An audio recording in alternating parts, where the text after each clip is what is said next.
আগামীকাল অর্থমন্ত্রী দেশের ৫৫তম ও ইতিহাসের সবচেয়ে বড় ৯,৩৮,০০০ কোটি টাকার জাতীয় বাজেট জাতীয় সংসদে পেশ করতে যাচ্ছেন। বৃহস্পতিবার বিকেল ৩টায় বাজেট প্রস্তাব উত্থাপন করার কথা রয়েছে। এবারের বাজেটের মূল লক্ষ্য মানব সম্পদ উন্নয়ন, কর্মসংস্থান সৃষ্টি এবং অর্থনৈতিক স্থিতিশীলতা। এই প্রসঙ্গে আজ কথা বলতে চাই মিনিস্টার স্মার্ট এসি নিবেদিত দীপ্তি টেলিভিশনের নিয়মিত আয়োজন দেশভাবনা এই মুহূর্তের বাংলাদেশে কেমন বাজেট চাই আলোচনার জন্য স্টুডিওতে দুজন অতিথি আমাকে সময় দিয়েছেন। আজ রয়েছেন সুলতান মাহমুদ, ডেপুটি এডিটর, দৈনিক আমার দেশ। স্বাগত জানাচ্ছি সুলতান মাহমুদ। একই সঙ্গে আমার সঙ্গে রয়েছেন ডক্টর AK এনামুল হক, অর্থনীতিবিদ। স্যার, আপনাকেও আমন্ত্রণ জানাচ্ছি। আজকের আয়োজনে মূল্যবান সময় দিয়েছেন। স্যার, আপনাকে দিয়ে শুরু করতে চাই। আগামীকাল বর্তমান বিএনপি সরকারের প্রথম বাজেট ঘোষণা করতে যাচ্ছে। মূল কাঠামো ও সূচক সহ কেমন হচ্ছে এই বাজেটটি, আপনার পর্যবেক্ষণ কেমন? এটা যেহেতু সরকারের প্রথম বাজেট, আমি আশা করছি এবং অনেকেই আমরা জানি এখন যে এটা একটা বড় বাজেট হবে এবং এটা আমরা সবাই আশা করছি। এই কারণে আশা করছি যে দেশের অর্থনৈতিক অবস্থাটা যে খুব ভালো ছিল তা না, একটা মন্দাভাব ছিল। মন্দা না বললেও ইকোনমিক গ্রোথ খুব লো ছিল, সেখান থেকে ইকোনমিকে ধাক্কা দিয়ে হলেও পুশ করে এগিয়ে নিতে হবে, এটা একটা। দ্বিতীয় জিনিস যেটা ছিল সেটা হচ্ছে বিশেষ করে মিডল ইস্টে ইরান US ওয়ারের ফলে আরও একটা নতুন ধাক্কা এসছে।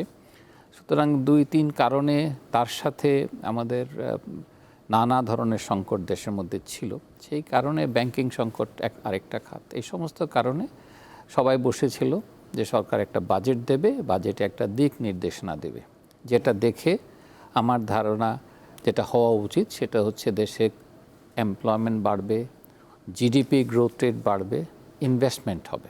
সুতরাং এটাকে চিন্তা করে আমি আশা করছি বাজেটটা আসবে। যে সমস্ত খবর অ্যাটলিস্ট প্রকাশিত সেটা হচ্ছে আপনি বা আমি দেখছি 9,38,000 কোটি টাকার বাজেট। এটাকে অনেকে বড় বাজেট বলবেন, আমি অন্যভাবে দেখিয়ে বলি। সেটা হচ্ছে গতবারের বাজেট ছিল 7,90,000 কোটি টাকা, সেটা ছিল প্রায় 8 লক্ষ কোটি টাকা এবং সেটা ছিল ছোট বাজেটের একটা মানে ইকোনমির যেহেতু ডাউন টার্ন ছিল, সরকার ইচ্ছা করে ছোট করেছিল। সেখান থেকে যদি 9,38,000 কোটি টাকাকে দেখেন তাহলে অ্যাবাউট 18% ইনক্রিজ। আর আমি যদি ইনফ্লেশন এবং গ্রোথ রেট ধরি তাহলে 13% এমনিতেই হতো। তার মানে আমি যদি যে কোনো গভর্নমেন্ট থাকতো মিনিমাম 13% ইনক্রিজ করতে হতো, 13-14%। সেখানে 18% মানে হচ্ছে সরকার অতিরিক্ত 5% খরচ করছে।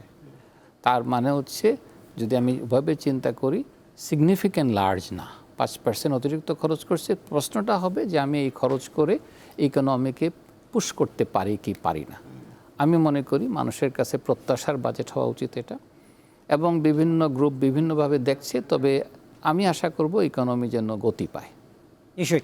সুলতান মাহমুদ, প্রশ্নটা ওই একটাই যে দেশের ইতিহাসে সবচেয়ে বড় বাজেট, আকারটা স্যার বলছিলেন যে ছোটোর মধ্যেই বড় বিগত বাজেটের চেয়ে, কিন্তু বর্তমান অর্থনৈতিক বাস্তবতায় দেশের জনগণ আসলে কেমন বাজেট আসলে প্রত্যাশা করছে? ধন্যবাদ। আমার সহালোচক যেটি বলেছেন উনি একেবারেই ঠিক বলেছেন। এখানটাতে আপনার বাজেটের দুটি বিষয়, একটি হলো উন্নয়ন বাজেট, আরেকটি হলো আপনার যেটি রেগুলার এক্সপেন্ডিচার, যেটা সরকারের বেতন ভাতা নিয়মিত খরচ, যেটি মানে প্রশাসন ব্যয় যেটি। তো প্রশাসনিক ব্যয় যেটি, অনুন্নয়ন ব্যয় যেটিকে আমরা বলি, সেটিতেও কমানোর কোনো সুযোগ নাই, বরং এটি আরও বছর বছর বাড়বে। অন্তর্বর্তীকালীন সরকার যে বেতন কমিশন করে গিয়েছে সেই প্রেক্ষিতেও কিন্তু সেখানটাতেও সামাল দিতে হচ্ছে কিন্তু এই নির্বাচিত তারেক রহমানের নেতৃত্বাধীন সরকারকে, কারণ একটি চাপ কিন্তু আছে যে 11 সালের পর সরকারি কর্মকর্তা কর্মচারীদের বেতন বাড়েনি, সেটি বাড়াতে হবে। ডক্টর ইউনূসের অন্তর্বর্তী সরকার একটি সুপারিশ করে গেছে, এই সরকারের উপর একটি চাপ আছে সেটিকে কার্যকর করবার। সরকারও সেটিকে মেনে নিয়েছে, ধাপে ধাপে করলে এখানটাতে কিন্তু এই অনুন্নয়ন ব্যয় আরও বাড়বে। এবং সেজন্য যতদূর জেনেছি এই যে 9,38,000 কোটি টাকার বাজেট, সেখানেও একটি অ্যালোকেশন কিন্তু আছে। অতএব এই অনুন্নয়ন ব্যয় বাড়ছে। এখন উন্নয়ন ব্যয়ের কথা যেটি কম্পেয়ার করছিলেন যে গত বছরের 7,90,000 কোটি টাকার বাজেট। গত বছরে অন্তর্বর্তীকালীন সরকারই প্রথম যে উন্নয়ন বাজেটকে না বাড়িয়ে বরং ওই আগের বছরের যে উন্নয়ন বাজেট ছিল সেখান থেকে কমিয়েছে, কারণ অন্তর্বর্তীকালীন সরকারের কাছে ম্যান্ডেট ছিল 3টি, তারা সেই ম্যান্ডেটে হেঁটেছে। একরকম বলা চলে যে রেগুলার রুটিন ওয়ার্ক যেটি সেটিই করবার কথা, তার মধ্যে তারা অনেকগুলো কাজ করেছে যেগুলো চলমান ছিল, যে সমস্ত উন্নয়ন প্রকল্প সেগুলো যদি যাতে থেমে না যায় সেই জন্য কাজগুলো করেছে। কিন্তু আপনি যে প্রশ্নটি করেছেন জনপ্রত্যাশা, নির্বাচিত সরকার এলে অনেক কিছু হবে এবং সেই আশা জাগানিয়াটা কিন্তু তৈরি হয়েছে 5ই আগস্টের যে বিপ্লব বা উত্থান, আপনি যেটাই বলেন গণ অভ্যুত্থান, সেটি হয়েছে কিন্তু না পাওয়া অন্যায়, অনাচার, অবিচার, দুর্নীতি এগুলো থেকে মানুষ বেরোতে চেয়েছে বলেই কিন্তু ওই 5ই আগস্ট ঘটেছে। এবং তারা চেয়েছে একটি সমতা সাম্য ভিত্তিক একটি রাষ্ট্র গঠন হোক এবং বৈষম্যের বিরুদ্ধেই যে আন্দোলন দিয়ে যে প্রত্যাশা করেছে মানুষ, সেই প্রত্যাশাই কিন্তু তারেক রহমান সরকারের উপরে ভর করে আছে। তারেক রহমানের সরকার সেটিকে কিভাবে জনগণকে তুষ্ট করা যায়, একসাথে করা যাবে না এটি জনগণও জানে। কিন্তু আপনি দেখবেন যে যেটি রাম ভাই বললেন যে নতুন সরকার আসবার পর কতগুলো বৈশ্বিক চাপ আমাদেরকে সামলাতে হয়েছে বা সরকারকে সামলাতে হয়েছে, তারই মধ্যে একটি জনতুষ্টির বাজেট দেবার চেষ্টা করছে। সেখানটাতে কর্মসংস্থানটাকে সবচেয়ে বেশি প্রায়োরিটি দেবার একটি অবস্থা আমরা দেখেছি। বাজেটে ব্যবসায়ীদেরকে কিভাবে সুযোগ সুবিধা দিয়ে, কারণ ব্যবসা এবং বিনিয়োগকে যদি আপনি সুবিধা দিতে পারেন তাহলেই কিন্তু কর্মসংস্থান হবে। এই একটি জায়গায় খুব গুরুত্ব আমরা এখনো পর্যন্ত যে তথ্য উপাত্ত আমাদের কাছে এসছে পেয়েছি। আরেকটি জায়গায় হলো যে মূল্যস্ফীতির কষাঘাত থেকে বা রসায়ন থেকে বা যে নিষ্পেষণ থেকে মানুষকে কিভাবে স্বস্তি দেওয়া যায়, সেই জন্য দেখবেন যে কৃষি পণ্য সহ বিভিন্ন নিত্য পণ্য 60টি পণ্যের উপরে 60 পণ্যের উপরে কিন্তু কর শুল্ক রেয়াত কমিয়ে দেওয়ার একটি কথা আমরা শুনতে পাচ্ছি, যদিও বাজেটটি কালকে উপস্থাপন করবে সংসদে। তার আগেই এই কর কাঠামোটা সাধারণত আগে চলে আসে না, এবার যেভাবে এসছে। তো তার মধ্যে যেটুকু জেনেছি সেটি যদি হয়, আপনি রাজস্ব খাতের যে লক্ষ্য এবার যেটা নেওয়া হয়েছে সেই 6,95,000 কোটি টাকা, 6,95,000 কোটি টাকা, এইখানটাতে আমার একটি এই যে জনপ্রত্যাশা বা জনতুষ্টি করবার যে চেষ্টা, আপনি একদিকে জনতুষ্টি করতে গিয়ে কিন্তু আপনি কর কাঠামোতে কাটছাট করছেন, আবার এই লক্ষ্যমাত্রায় কিন্তু বড় ধরনের পরিবর্তন এনেছেন। গত বছরে যে রাজস্ব আয়ের লক্ষ্যমাত্রা ছিল সেই লক্ষ্যমাত্রা থেকে এবারের যে লক্ষ্যমাত্রা তাও প্রায় 1,00,000 কোটি টাকার মতো বেশি। তো গত বছর না বলছি, চলতি অর্থ বছরের যে লক্ষ্যমাত্রা ছিল সেখান থেকে আমরা শুনতে পাচ্ছি যে প্রায় 1,00,000 কোটি টাকার ঘাটতি হবে। তো এদিকে 1,00,000 কোটি টাকার মতো যদি ঘাটতি হয়, আপনি আরও 1,00,000 কোটি টাকা বাড়তি, তো ঘাটতি আর বাড়তি যোগ করে 2,00,000 কোটি টাকা আপনি রাজস্ব আয় বাড়াতে চাচ্ছেন, ওদিকে কর কাঠামো কাটছাট করছেন। বলা হচ্ছে সরকারের পক্ষ থেকে যে রাজস্ব বা ট্যাক্স নেট বাড়াবেন। এটি একরকম বলা চলে এখন দেশের জনগণের কাছে প্রাগৈতিহাসিক যুগের স্লোগান, কারণ কর নেট বাড়াবেন, কর জাল বিস্তার করবেন, এই কথাটি পুরনো, নতুন কিছু নয়। কিন্তু এই কর জাল বাড়াবার জন্য যে শক্তি সামর্থ্য বা যে নেটওয়ার্ক দরকার আপনার, সেটি কি আছে? যেটুকু আছে সেটি কি কাজ করছে? কাজ করলে যদি করতো তাহলে এই রানিং ফিসক্যাল ইয়ারের যে রাজস্ব আদায়ের লক্ষ্যমাত্রা সেটি কেন হলো না? এমনকি নতুন করে আপনার যেটি অন্তর্বর্তীকালীন সরকার বলেছিল যে মানুষের উপরে বা করদাতাদের উপরে যাতে কোনো রকম জুলুম না হয়ে যায়, সেই জন্য যারা কর নীতি প্রণয়ন করবে এবং বাস্তবায়ন একই হলে তাহলে তারা ওই জনগণকে শোষণের জন্য বা যারা কর দেয়, জনগণ তো বলা যাবে না, যারা কর দেয় তাদেরকে আরও বেশি শোষণ করবার জন্য তাদের সুবিধা মতো নীতি প্রণয়ন করে। অতএব নীতি প্রণয়ন যারা করছে আর যারা বাস্তবায়ন করবে তাদেরকে আলাদা করতে হবে। সেই জায়গাটাও কিন্তু এখন একটি ধোঁয়াশার মধ্যে রয়ে গেছে। তাহলে এইখানটাতে একটি ম্যাজিক, কি ম্যাজিক নিয়ে আসে তারেক রহমানের সরকার বা অর্থমন্ত্রী যিনি আগে বাণিজ্য মন্ত্রণালয় চালিয়েছেন, দক্ষতার সাথে বাণিজ্য মন্ত্রণালয় চালিয়েছেন, তিনি এখন অর্থমন্ত্রীর চেয়ারে। এটি তার প্রথম বাজেট, তারেক রহমান সরকারের বাজেট, নতুন বিএনপি সরকারের প্রথম বাজেট এবং অর্থমন্ত্রী আমির খসরু মাহমুদ চৌধুরীরও প্রথম বাজেট। অতএব যেহেতু তিনি একজন ব্যবসায়ী, তার পরিবার ব্যবসায়ী পরিবার, তিনি বাণিজ্য মন্ত্রী ছিলেন, তিনি ব্যবসায়ীদেরকে কোনভাবে সুবিধা দেয়া যায় সেই প্রচেষ্টাটি যেমন আছে, আবার ব্যবসায়ীদেরকে সুবিধা দিয়ে সেটি আখেরে যাতে সরকারের লক্ষ্য পূরণের বস্তুতে পরিণত হয় সেই ইঙ্গিতগুলো এখন পর্যন্ত আমরা পাচ্ছি। নিশ্চয়। ডক্টর এনামুল হক, যেমনটা সুলতান মাহমুদ বলছিলেন, অনেকটাই বলেছেন যে মোট রাজস্ব আদায়ের লক্ষ্যমাত্রা 6,95,000 কোটি টাকা নির্ধারণ করা হয়েছে। বাজেটের বড় চ্যালেঞ্জ আপনি কোনটা দেখছেন? মূল্যস্ফীতি নিয়ন্ত্রণ, কর্মসংস্থান সৃষ্টি, নাকি রাজস্ব আহরণ? আমার কাছে মনে হচ্ছে কর্মসংস্থানটাই হচ্ছে মেজর চ্যালেঞ্জ। রাজস্ব আহরণ যে একেবারে, আমি এভাবে বলি, দেখেন ইকোনমিক গ্রোথ রেট গত অর্থ বছরে 4%, সুতরাং রাজস্ব আদায়ের পরিমাণ কমবে, এটা খুব স্বাভাবিক। এখন আমি যদি এটাকে আগামীতে 6%, 6.5% টার্গেট আছে যদি নেই, তাহলে রাজস্ব আহরণের পরিমাণটা এমনিতেই বেশ কিছু বাড়বে।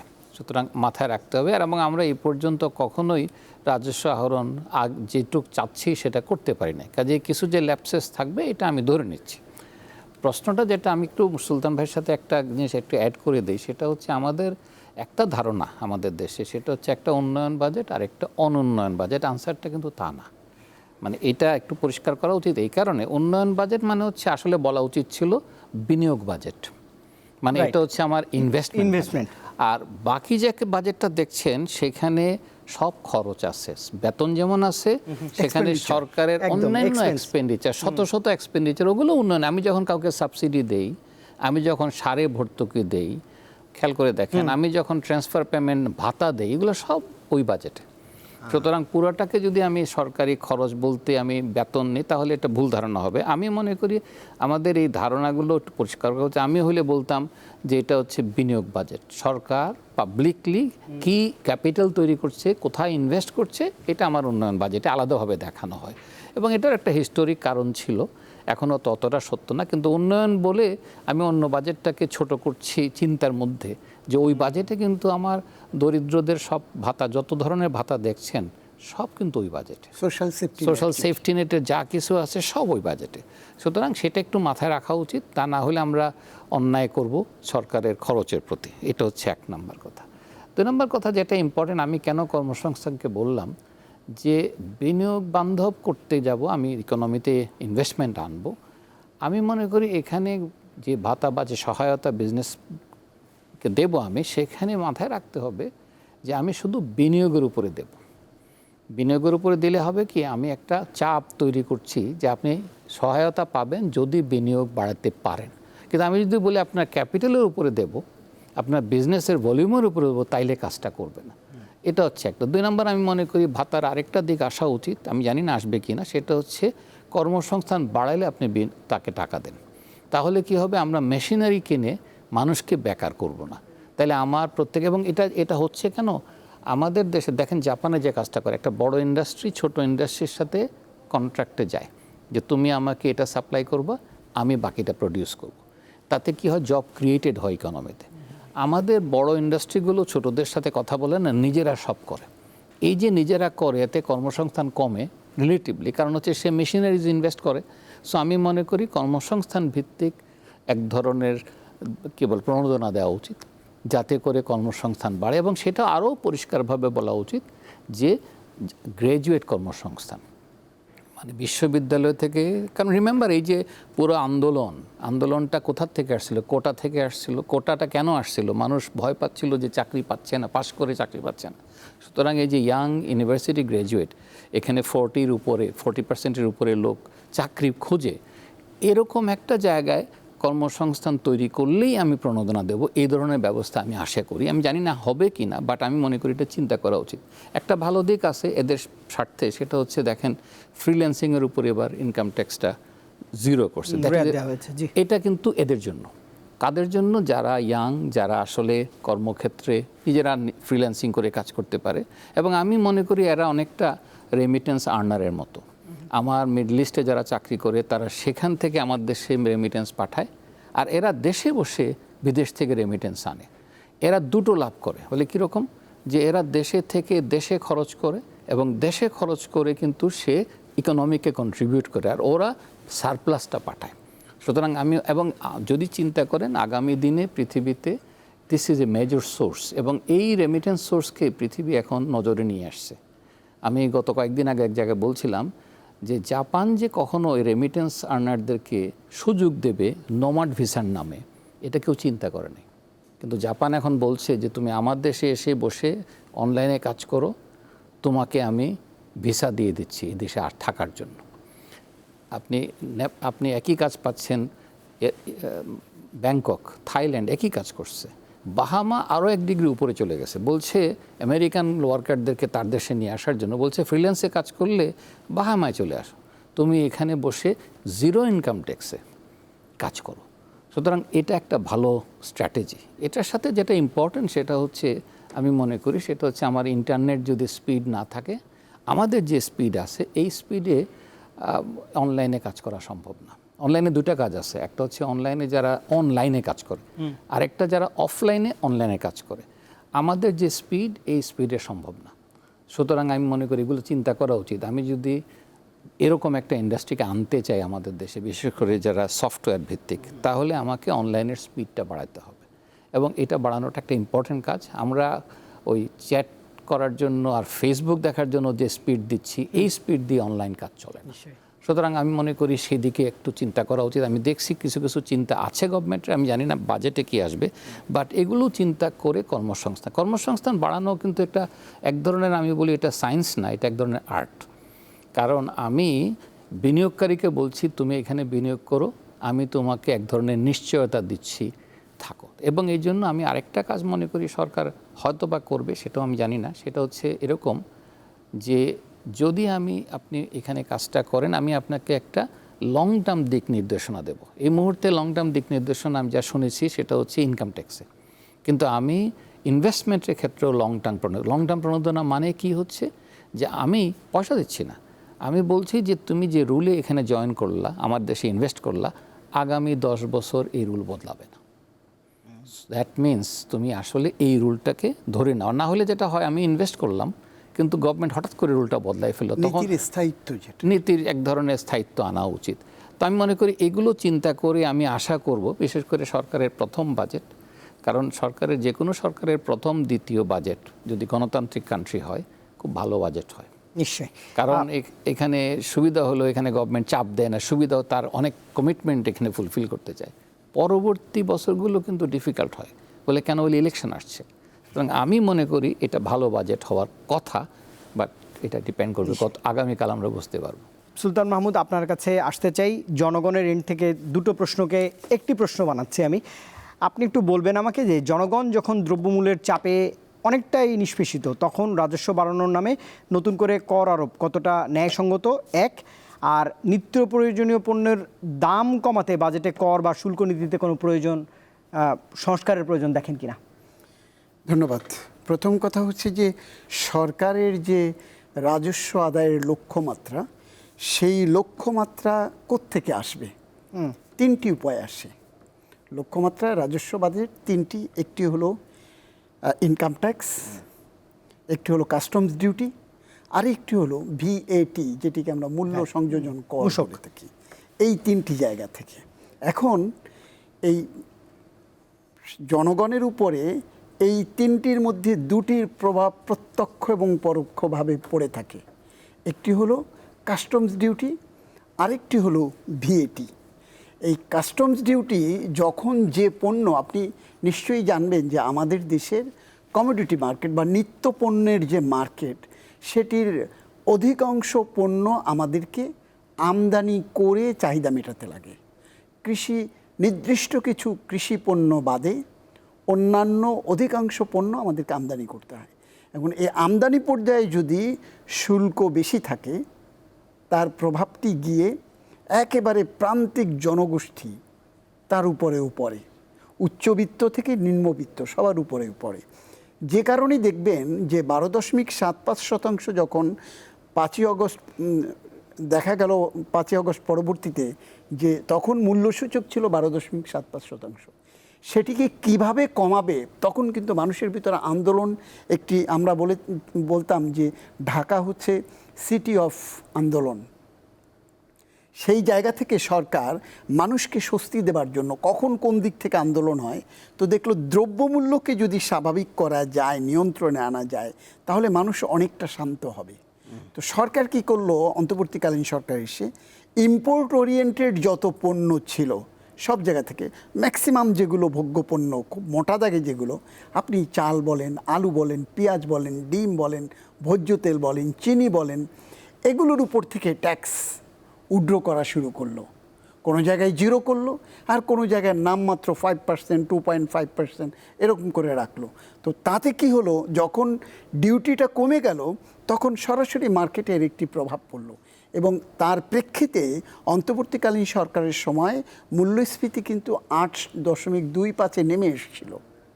যেটি ডাবল ডিজিট ছিল সেটি সিঙ্গেল ডিজিটে নেমে আসলো। এটি যখন আবার প্রত্যাহার হওয়া শুরু করলো, বা কোনো না কোনোভাবে সেটিকে অ্যাডজাস্ট করা শুরু করলো নির্বাচিত সরকার দায়িত্ব নেবার পর, এটি কিন্তু এখন আবার গিয়ে 9%, প্রায় 9.5% ছুঁই করছে। তো এই জায়গা থেকে আমির খসরু মাহমুদ চৌধুরী অর্থমন্ত্রী, সে যেহেতু বাণিজ্য মন্ত্রণালয়ের দায়িত্বে সফলভাবে দায়িত্ব পালন করেছে, তিনি মাঝখানে 17 বছর গ্যাপ হলেও তিনি কোন কোন জায়গায় হাত দিতে হবে সেই জায়গাটা নিরূপণ করতে পেরেছেন বলে প্রাথমিকভাবে আমার কাছে মনে হচ্ছে। কারণ আমি যেটি বলেছি যে 60টি পণ্যে, কৃষি পণ্য সহ নিত্য পণ্যের 60টি জায়গায় কর ছাড় দেওয়া হয়েছে। এই 60 পণ্যে যদি কর ছাড় দেওয়া হয় বা উইথড্র করে নেওয়া হয়, সেখানটাতে তার সরাসরি প্রভাব দ্রব্যমূল্যের উপরে বা নিত্য পণ্যের উপরে পড়বে, এবং কৃষি পণ্যের উপরে পড়বে। তো কৃষি পণ্য যে পণ্যগুলো আমার হোমগ্রোন প্রোডাক্টের পাশাপাশি বাইরে থেকেও আমদানি করতে হয়, এটির দুটি প্রভাব, একটি হলো শর্ট টার্ম আর একটি হলো লং টার্ম। যদি এখান থেকে শুল্ক প্রত্যাহার করা হয়, বা যেগুলো আমদানি নির্ভর, দেশেও হচ্ছে বিদেশ থেকেও আমদানি করতে হয়, বিদেশ থেকে যাতে বেশি না আসতে পারে সেই জন্য তার উপরে বাড়তি কর আরোপ করলে, তাহলে লোকালকে যদি, লোকাল যেগুলো স্থানীয়ভাবে উৎপাদন হয় কৃষিপণ্য, সেগুলোকে যদি বাড়তি সুবিধা বা প্রণোদনা দেয়া হয়, তাহলে কি হবে, তারা আরও উৎসাহিত হবে। দীর্ঘমেয়াদে গিয়ে দেখবেন যে বাইরে থেকে আমাকে আর কোনো এই কৃষিপণ্য আমদানি করতে হচ্ছে না। আমরা যেটা পেঁয়াজে দেখলাম, আমরা আলুতে দেখছি, আমরা চালে এখনও পর্যন্ত পারিনি, যদিও বলা হচ্ছিল চালে এখনও পর্যন্ত পারিনি, আমদানি আমাদেরকে করতে হয়। তো এই জায়গাগুলোতে তখন গুরুত্ব পাবে। আমির খসরু মাহমুদ চৌধুরী, আমি মনে করি এই জায়গাগুলোকে হাত দিতে চান এবং হাত দিয়েছেন।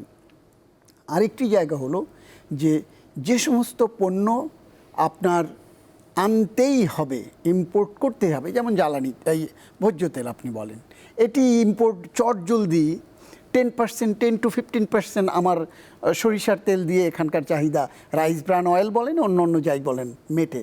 আর 85 to 90% আমাকে ইম্পোর্ট করতে হয়। সেখানটাতে যদি জনগণকে স্বস্তি দিতে চায়, তাহলে সেখান থেকে ট্যাক্স কমানো ছাড়া কোনো উপায় নাই, যেটি কাস্টমস ডিউটি যেটি, এবং এর সাথে ভিএটি যখন যোগ হয়, মানে ভ্যালু অ্যাডেড ট্যাক্স যেটি, সেটি যখন যোগ হয়ে যায়, আবার কিন্তু ওইটা বেড়ে যায়। তো এই ভ্যালু অ্যাডেড ট্যাক্সের জায়গাতেও একেবারে রেশনাল করবার একটি অবস্থা তৈরি হয়েছে। আপনি দেখবেন ভিএটি কিন্তু সবার জন্য সমান। উনি যখন কিনবেন গুলশানের মার্কেটে, উনিও যে ভিএটি দেবেন, আমি যখন ধানমন্ডির কোনো শপে কিনব, তখনও আমাকে ওই সমান ভিএটিটাই আমাকে দিতে লাগবে। তো এই জায়গাগুলো থেকে কিছুটা এই যে দ্রব্যমূল্যের কষাঘাত আপনি যেটি বলছিলেন, সেটি কমবার একটি লক্ষণ কিন্তু আছে। অ্যাট দ্য সেম টাইম প্রসাধনী পণ্য যেগুলো বিলাসী, অতি বিলাসী, দেখবেন যে খুব 5,000 সিসি বা 2,000 সিসি বা 3,000 সিসির যে গাড়িগুলো, সেগুলোর উপরে যদি ট্যাক্স বাড়িয়ে দেয়া হয়, তাহলে ওই গাড়িগুলো কারা কিনবে? ওইগুলো গাড়িগুলোকে সাধারণ মানুষ কিনবে? তাহলে যারা উচ্চবিত্তের যারা অ্যাফোর্ড করতে পারে তাদের উপরে ট্যাক্স যদি বাড়ায়, এখানে যেটি কমানো ওখানে যদি বাড়ায়, তাহলে কিন্তু ইকুয়াল একটি জায়গা তৈরি হবে, ব্যালেন্স তৈরি হবে। সেক্ষেত্রে সরকারের যে লক্ষ্যমাত্রা বাজেটের, যেটি এনাম ভাই বললেন যে রাজস্ব আদায়ের যে লক্ষ্যমাত্রা, সেখানটাতে টার্গেট ওই যেটা এখন সোজা বাংলায় বলতে হয়, আমি চেয়েছি রাইফেল, আমি পেয়েছি বন্দুক, এরকম একটি অবস্থা। আমি মনে করি সরকারের পক্ষ থেকে যখন যে কোনো সিদ্ধান্ত নেওয়া হয় সেটি প্রাগমেটিক হতে হবে। আমি রাইফেল চেয়ে বন্দুক পাবো এমন জায়গা থেকে সরে আসতে হবে। আর আমাদের রাজস্ব বাজেটের একটি বড় নেগেটিভ জায়গা হলো, আমার আয় কত, আপনি একজন ব্যক্তি হিসাবে কত বেতন পান, তার ভিত্তিতে কিন্তু আপনি আপনার খরচ নির্ধারণ করেন, নিরূপণ করেন, পরিকল্পনা করেন যে আমি। আর সরকারের জায়গাটা হলো, সরকার আগে রাজস্ব আয় একটা এনবিআরকে বলে দেয় আমাকে এত টাকা এনে দিতে লাগবে, এরপর সে তার ব্যয় কাঠামো সাজানো শুরু করে। এই যে অসম যে চিন্তা, এর কারণেও কিন্তু আমাদের রাজস্ব আয় বড় ধরনের একটি ঘাটতি তৈরি হয়। এবং রাজস্ব আয় যখন বড় ধরনের ঘাটতি হবে, তখন কিন্তু সরকারকে হোঁচট খেতে হয়। হোঁচট খেতে হয় কখন? যে ঘাটতি, যেটি এবারও 2 লাখ কোটি টাকার উপরের ঘাটতি বাজেটের কথা বলা হচ্ছে, সেটি কোত্থেকে আসবে? একটি হলো অভ্যন্তরীণ ব্যাংক ব্যবস্থা থেকে, অভ্যন্তরীণ উৎস থেকে, ব্যাংক সহ অন্যান্য, আমি সঞ্চয়পত্র বিক্রি থেকে শুরু করে নানানভাবে। আরেকটি আসবে কোত্থেকে? বিদেশি ঋণ থেকে। এখন টানাপোড়েন চলছে, আমি বিদেশি ঋণ নেব না অভ্যন্তরীণ উৎস থেকে নেবে। আমি তো বলি যে আমির খসরু মাহমুদ চৌধুরী বা তারেক রহমানের সরকার অভ্যন্তরীণ ঋণ কালেকশন বা অভ্যন্তরীণ উৎস থেকে ঘাটতি মেটানোর চেয়ে নিশ্চয়ই তারা চিন্তা করবে উন্নয়ন সহযোগীদের কাছ থেকে কত কম সুদে, কত কম ইন্টারেস্টে বা কোনো দাসখত না দিয়ে যত অর্থ সংস্থান করা যায়। এই প্রশ্নে একটু আসতে চাই ডক্টর এনামুল হক, আপনি যদি একটু আপনার প্রজেকশন দেন যে আইএমএফের সংস্কার কর্মসূচি আর যে শর্ত, সেটি বাজেটে কতটা প্রভাব ফেলতে পারে? বাজেটে প্রভাব ফেলবে এই সেন্সে যে তারা অনেক জায়গায় পরিবর্তন চাইবে, এবং আইএমএফ থেকে যে আমরা হিউজ টাকা পাচ্ছি তা না। আমরা কিন্তু খুব অল্প টাকার জন্য এত বড় একটা দাসখত দিয়েছি। এটা হচ্ছে আমাদের অতীতের দেয়া দাসখত। এটা গত সরকারের সময়। এটা তখনও আমি বলেছিলাম যে এটা ঠিক হয় নাই, কারণ দাসখত দেওয়ার আগে চিন্তা করা উচিত তারা কী বলবে। তারা যা যা বলবে সেটা হচ্ছে তাদের উদ্দেশ্য কি, টাকাটা যেন ফেরত পায়। সুতরাং তারা তাদের স্বার্থে কথা বলে, আমরা আমাদের স্বার্থে কথা বলবো। আমাদের অসুবিধাটা হচ্ছে যে আমরা নিজেদের স্বার্থটা খুব সহজে বুঝি, সোজা অঙ্কে বুঝি, অ্যানালিটিক্যালি অনেক সময় বিশ্লেষণ করে বুঝি না। এই জন্য আমার মনে হয় এটা ইম্পর্টেন্ট আমাদের দেশে, বিশেষ করে ইকোনমি এই মুহূর্তে আজকের ঘোষণা যদি দেখেন, বিবিএস বলছে বাংলাদেশ এখন 500 billion, $500 trillion economy. $500 trillion economy যদি আজকে হয়ে থাকে, তাহলে খেয়াল করেন ইকোনমি বেশ বড়। এটা অলমোস্ট মালয়েশিয়ার কাছে এখন চলে গেছে, এটা নরওয়ের কাছে চলে গেছে। মানে এত বড় ইকোনমিকে আপনি এখন উইদাউট বিশ্লেষণ, উইদাউট অ্যানালাইসিস যদি রান করেন, তাহলে বোকামি করবেন। সো আমি কতগুলো লজিকগুলো দিচ্ছি বোঝার জন্য যে ইকোনমিকে এখন চিন্তা করে, মানে এক ধরনের নলেজ বেসড ইকোনমিতে চিন্তা করা উচিত যে আমার এটা জানা উচিত কিভাবে হবে, কিভাবে হবে না। এক্সাম্পল দিচ্ছেন, আমি যদি বলি যে আমরা বাজেটে কর আরোপ করব কয়েকটা প্রোডাক্টের উপর, উনি যেটা বললেন ইন্টারেস্টিং। এবারই প্রথম আমরা স্পষ্টভাবে বলছি যে এতগুলো পণ্যে আমি কর নেব না। আমরা হয়তো কালকে বুঝতে পারবো। আমি কি আশা করি? আমি আশা করি যেগুলো সাধারণ মানুষের ভোগ্যপণ্য এগুলোতে থাকবে না। এগুলোতে থাকবে না। কেন থাকবে না? কারণ এটা তাদেরকে জীবনযাত্রার ক্ষেত্রে সহায়তা দেবে। ইনফ্লেশন কমানোর ক্ষেত্রে বুদ্ধি যদি হয় যে আমি ইম্পোর্ট করব, এটা যেমন একটা পসিবল, আমাকে এটাও খেয়াল রাখতে হবে যে আমার দেশের ইনভেস্টমেন্ট যেন কমে না যায়। মানে একটা সহজ এক্সাম্পল, ইন্ডিয়ার মতো দেশ এখন চকলেট রপ্তানি করে, কোনো সময় কিন্তু চকলেট উৎপাদন করতো না। এগুলো সব ট্যাক্স পলিসির মাধ্যমে এসছে। সুতরাং সরকারের কর ক্ষেত্রে যেভাবে চিন্তা করা উচিত, সাবধানে চিন্তা করা উচিত। আবার আমি এক্সাম্পল দিচ্ছি, বুঝতে পারবেন, ডিমের উৎপাদন খরচ ভারতে 6 টাকার নিচে, আমার এখানে 9.5 টাকা। এটা 9.5 টাকা 10 টাকায় চলে যাচ্ছে। তার মানে আপনি যদি খেয়াল করেন, আমি যদি বলি ইম্পোর্ট করতে দেই তাহলে আমার সব ফার্ম বন্ধ হয়ে যাবে। সুতরাং we have to be very careful, আমরা একটু সাবধানে কাজ করব, এটা হচ্ছে আমি মনে করি যেটা আমাদের চিন্তা করা উচিত। এর বাইরে আমি যেটা চিন্তা করি সেটা হচ্ছে আমাদের বাংলাদেশের মতো দেশে মূল্যস্ফীতির প্রেশার, একটা কারণ হচ্ছে সাপ্লাই সাইড যেটা আমরা বললাম, আরেকটা কারণ হচ্ছে রেমিটেন্স বলেন, ফরেন ইনভেস্টমেন্ট বলেন, যখন আসে এটা আসলে টাকা হিসাবে দেশে ঢুকে। যখন আমি টাকা হিসাবে রেমিটেন্স ডলারটা রেখে দিচ্ছি, আমি টাকা দিচ্ছি, মানে আমি মানি সাপ্লাই বাড়াচ্ছি, বাধ্য আমি, কারণ ওখান থেকে ডলার আসে, আমি তার আত্মীয় স্বজনকে টাকা দেব। রেমিটেন্স ড্রিভেন ইকোনমিতে মূল্যস্ফীতির হার একটু বেশি থাকে। আমাদের তৃতীয় মূল্যস্ফীতির কারণ হচ্ছে ইন্টারন্যাশনাল প্রাইস বেড়ে গেছে। আগামী নভেম্বর মাসের ফসল যেটা নামবে নর্দার্ন হেমিস্ফিয়ারে, আমি প্রায় বলি এটা বোঝার জন্য, এখন এই মুহূর্তে প্রায় সারা পৃথিবীতে মূল্যস্ফীতির হার বেশি। এটার পুরোটা ঝাঁকে আমার এখানে পড়বে। সুলতান ভাই যেটা বললেন, আমাদের অনেক পণ্য আমরা আমদানি করি, আমরা ডাল আমদানি করি, আমরা তেল মানে ভোজ্য তেল আমদানি করি, আমরা চাল করি না কিন্তু হুইট করি, প্রচুর হুইট করি, চিনি করি। তাহলে আমাদের অনেকগুলো প্রোডাক্ট বাড়ি থেকে আসে, এই সমস্ত প্রোডাক্টে একটা চাপ পড়বে। এখন এই চাপ যদি গভর্নমেন্ট বলে যে আমি এই চাপ ইম্পোর্ট করব না, এটাও হবে না। আবার ইম্পোর্ট করার মতো সময় মতো আনতে হবে। সময় মতো মানে এগুলো প্রোডাকশন টাইমে যদি আমি আনতে পারি তাহলে একটু সস্তায় পাবো। সুতরাং অনেকগুলো স্ট্র্যাটেজি আছে। এই জন্য আমি বলছি যে এগুলো অ্যানালাইটিক্যালি ক্লিন থাকা উচিত। আমাদের অনেকগুলো লিগ্যাল রেগুলেশনে আমরা সেন্সিটিভ না বলতে আমরা বুঝি না যে কিভাবে করতে হবে। একই পণ্য যেটা উনি বলছিলেন, এটা খুব ভালো কথা, গুলশান মার্কেট, আমি যদি উচ্চবিত্তির লোক হই, আমি যখন তেলটা কিনি, আমি কি বলা যাবে বটল করা, মানে প্যাক করা, আরেকজন তেল কিনছে খোলা বাজারে। আপনি খোলা বাজারের উপরে ভ্যাট উঠিয়ে দেন, কিন্তু এখানে রাখেন। কেন রাখবেন? কারণ আমাদের মধ্যেও ইনকাম বৈষম্য আছে। যিনি একটু ইনকাম ট্যাক্স, এখন তো আমাদের দেশে ইনকাম ট্যাক্স দেওয়ার মতো লোক নাই, কারণ 23 লক্ষ 24 লক্ষ লোক ইনকাম ট্যাক্স দেয়। তাহলে আমি কাকে ধরবো? হ্যাঁ, এবং সেই হিসাবে কিছু কিছু পণ্য আছে, আপনি খোলা বাজারে ডাল পাওয়া যায়, আবার আপনি ডাল পাচ্ছেন প্যাকেটজাত। তো আপনি জানেন যে প্যাকেটজাত কে কিনবে, কোয়ালিটিও ভালো চাচ্ছি, তাহলে আপনি সেখানে কিছুটা ট্যাক্স দেন। সো ভ্যাটের আমি বিপক্ষে না, বাট ভ্যাটটাকে রেশনালাইজ করে। এই জন্য ওই 60টা প্রোডাক্ট খুব ইম্পর্টেন্ট বোঝা, লিস্টে আনা। যে কোনো, এখন আমি দুধের উপরে, দুধ দুইভাবে বিক্রি হয়, একটা হচ্ছে পাস্তুরাইজ বিক্রি হয়, আর একটা হচ্ছে মানুষ গোয়ালা থেকে কেনে। আপনি গোয়ালাটাকে ফেলে দেন, বলছেন না ওকে আমি ট্যাক্স করব না, কারণ ওটা এমপ্লয়মেন্ট তৈরি করে, ইকোনমিকে বাড়ায়। কিন্তু আমি পাস্তুরাইজে এসে আমি করব। কেন করব? কারণ এটা যে গ্রুপটা কনজিউম করে তারা একটু হায়ার ইনকাম।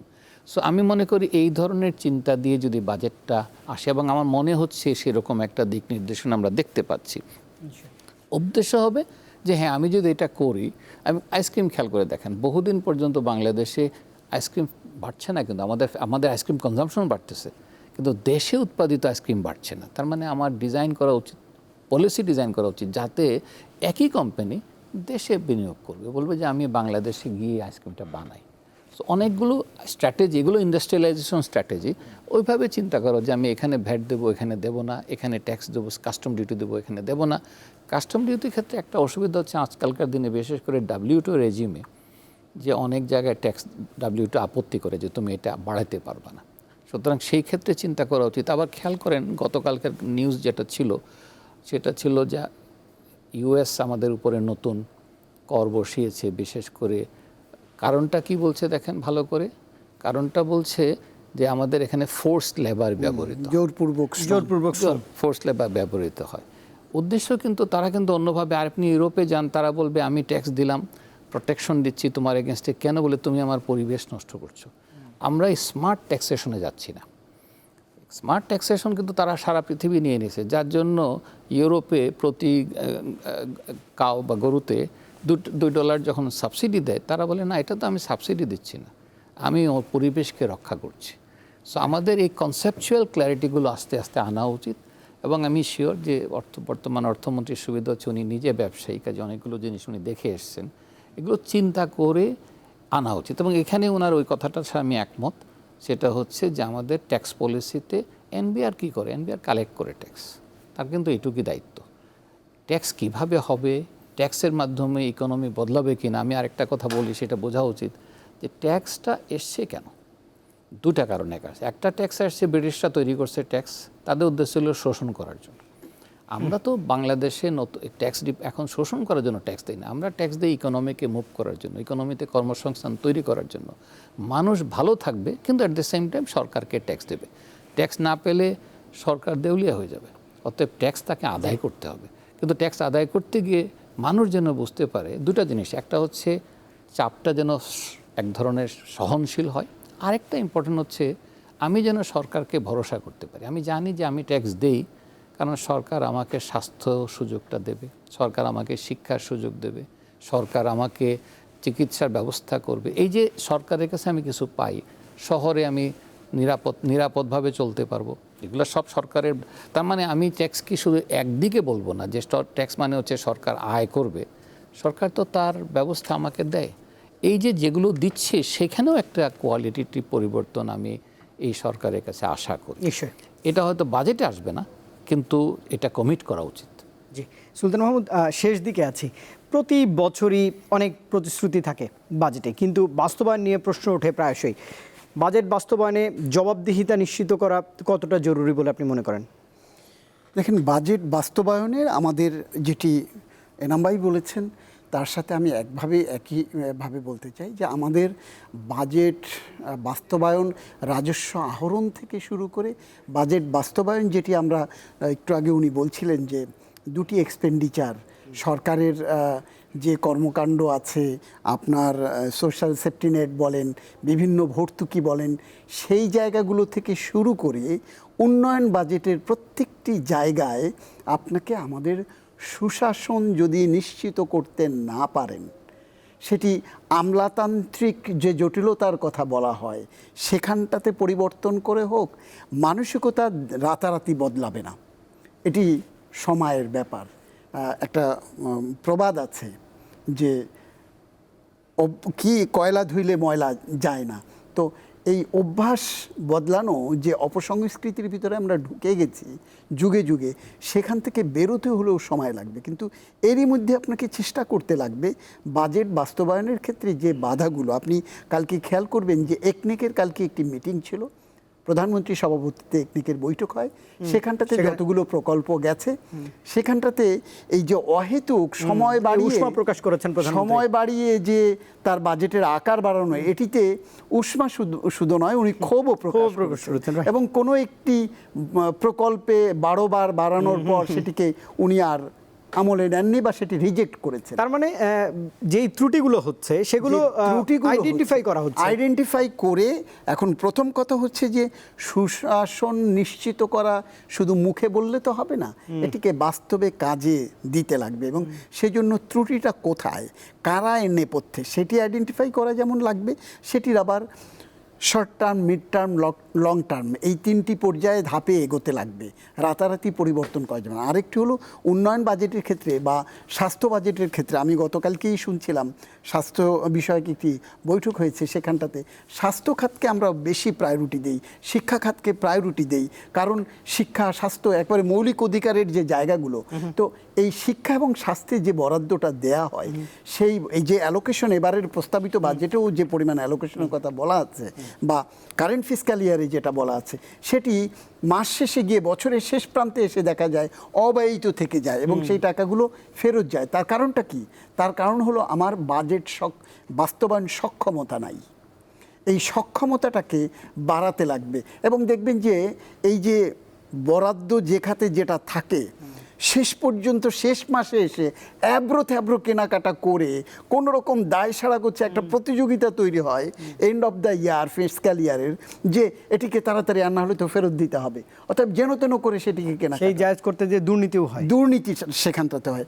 এই দুর্নীতি এবং এই যে অসক্ষমতা বা অদক্ষতা, এবং আপনি কি শুধু আমার ইন্টারনাল বাজেটের ক্ষেত্রে বলবেন, আমাদের যে উন্নয়ন সহযোগীদের যে নানান ধরনের সহযোগিতা বা ঋণ প্রকল্প আপনি যেটি বলেন, সেটিও কিন্তু পাইপলাইনে আটকে যায়। কারণ আমার সুশাসনের অভাব, আমার অদক্ষতার অভাব, বাস্তবায়নের যোগ্য ব্যক্তি বা যোগ্য লোক বা যোগ্য প্রকল্প আমি দিতে পারছি না, সে কারণে কিন্তু সেটি হয়ে যায়। অতএব সরকারকে, তারেক রহমানের সরকারের প্রথম বছরের প্রথম বাজেট এটি, যে লক্ষ্য নিয়ে এগোচ্ছে, যদি 5 বছরে এভাবে এগোতে পারে, আপনি দেখবেন যে এখন এই বাস্তবায়নের করতে গিয়ে কতগুলো জায়গায় তারা হাত দিয়েছে। যেমন মানুষকে কিভাবে এই করের জাল থেকে করের জালের ভিতরে আনা যায় যারা কর দেওয়ার যোগ্য, আবার যারা কর দেওয়ার যোগ্য নয় কর থেকে কিছুটা রিলিফ দেওয়া যায় সেরকম একটি ব্যবস্থা কিন্তু করেছে। কোথায়? আপনি করমুক্ত আয়সীমা, সেখানটাতে একটি বড় পরিবর্তন। এবং 5 বছরের এই যে পরিকল্পনাটা, 5 লাখ টাকা পর্যন্ত আপনি করমুক্ত আয়সীমা হয়ে যাবে 5 বছরের, এই সরকারের 5 বছরের মাথায়। এবং যারা সিনিয়র সিটিজেন তাদের ক্ষেত্রে আরও 50,000, অর্থাৎ 5.5 লাখ টাকার মতো আপনি করমুক্ত আয়সীমা। এটি সাধারণ নাগরিকদেরকে স্বস্তি দেবে।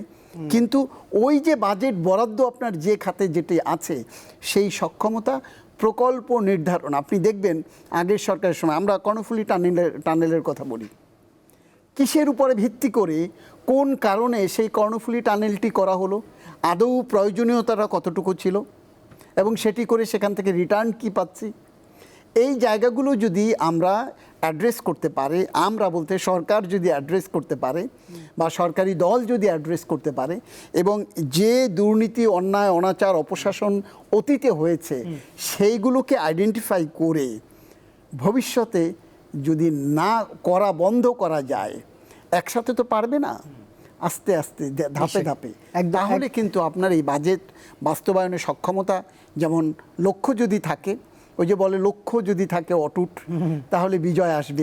তাহলে সেই বিজয় কিন্তু আমরা সেই স্বপ্নটা আমরা দেখতে চাই। নিশ্চয়ই। ডক্টর এনামুল হক, চ্যালেঞ্জ এবং প্রত্যাশা নিয়ে শুরু করেছিলাম, সবশেষ একদমই 2-3 মিনিটের সময় রয়েছে আমার হাতে।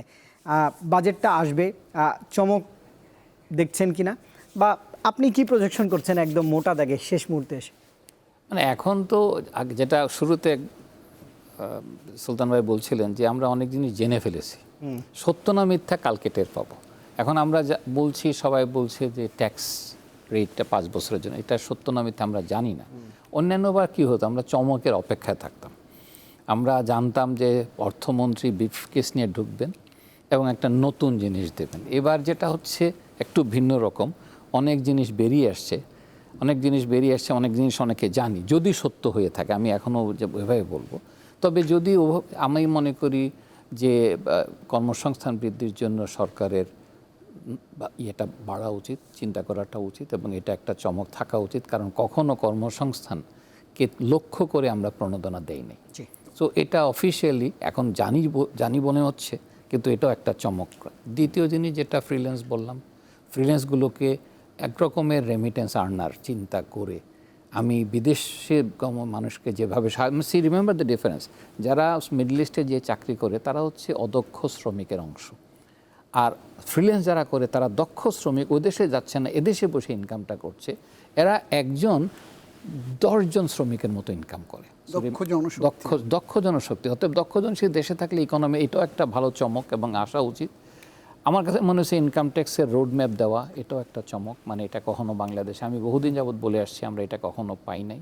সুতরাং আমি এগুলো দেখছি। আমি আশা করব সরকার ব্যাংকিং ব্যবস্থায় যথাযথ ব্যবস্থা নেবে, কারণ ব্যাংকিং সেক্টর যদি ইমপ্রুভ না করে আপনি ইনভেস্টমেন্ট পাবেন না, এটা খুব ইম্পর্টেন্ট বোঝা। এবং সেখানে সরকারের যদি চমক দিতে পারে আমি খুব খুশি হব, কারণ ইটস ভেরি ইম্পর্টেন্ট বোঝা যে যদি ইকোনমিকে আমি মুভ করতে চাই, তাহলে আমার ব্যাংকিং ব্যবস্থাকে রুলের মধ্যে আনতে হবে। রুলের মধ্যে আনা মানে হচ্ছে আমি একেবারে রুল বেসড ইকোনমি রান করব। আমার মনে হয় ভালো চমক হবে যদি সরকার আস্তে আস্তে রুল বেসড ইকোনমিতে যায়। রুল বেসড ইকোনমি মানে হচ্ছে সবার জন্য সমান রুল, আমি কাউকে পছন্দ করছি কাউকে অপছন্দ করছি, এইভাবে ইকোনমি মুভ করবে না। আর একটা টার্গেট তাহলে আমি খুশি হব, সেটা হচ্ছে দেশের বিনিয়োগকারীকে দেশের সম্পদ রাখার ব্যবস্থা রাখা। মানে আমাদের বিনিয়োগকারীরা দেশের সম্পদ রাখেন না, এটা রাখেন না কারণ হচ্ছে নীতির, যেটা বললাম, নীতিগত লং টার্ম দেখি না। আমরা যদি এটা তৈরি করতে পারি তাহলে বিনিয়োগকারীরা যদি দেশে থাকে ইকোনমি অনেক জোরে আগবে। মানে এটাই হচ্ছে আমার দিক থেকে এটা হয়তো চমক হতে পারে, আমি জানি না, যদি হয় আমি খুব খুশি হব। নিশ্চয়ই। ডক্টর এ কে এনামুল হক, অসংখ্য ধন্যবাদ সময় দেওয়ার জন্য। সুলতান মাহমুদ, আপনাকেও অন্য দিনের জন্য আমন্ত্রণ জানিয়ে আজ ধন্যবাদ জানাচ্ছি, আপনি সময় দিয়েছেন এই জন্য। ভালো থাকবেন। দর্শক, আজ কথা বলছিলাম মিনিস্টার স্মার্ট এসি নিবেদিত দেশভাবনা এই মুহূর্তের বাংলাদেশে কেমন বাজেট চাই, বাজেট মানুষের জন্য জনবান্ধব হবে এমন প্রত্যাশা নিয়ে আজ শেষ করছি। শুভরাত্রি।